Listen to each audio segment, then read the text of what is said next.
Printmaking, it's a huge, diverse subject area, and most art we see today is, some form of print, whether it's mark making or screen printing. It's all kind of different ways to print make.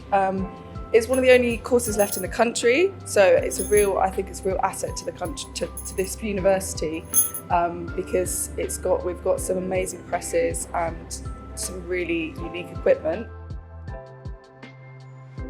My favourite aspects of the course is definitely the fact that it's really small, so we get to know all of our tutors, all of the technicians. It's a really lovely sort of small environment where you get to talk to lots of different people within your course and without your course.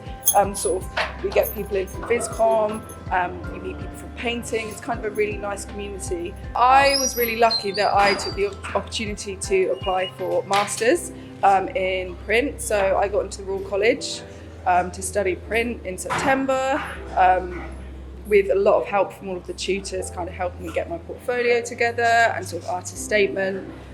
So yeah, they've really prepared me for the future. If you're looking to study printmaking at Brighton, I think that you are someone that's interested in processes and mark making, and kind of what goes into making a piece of art as well as the piece of art itself. Printmaking is a huge and varied subject area, so it's not, if you haven't done printmaking before, it's fine, you can apply. The tutors are looking for all kinds of different ways to make art and make marks, so it's not if you've done it before, and it's a really special course for universities.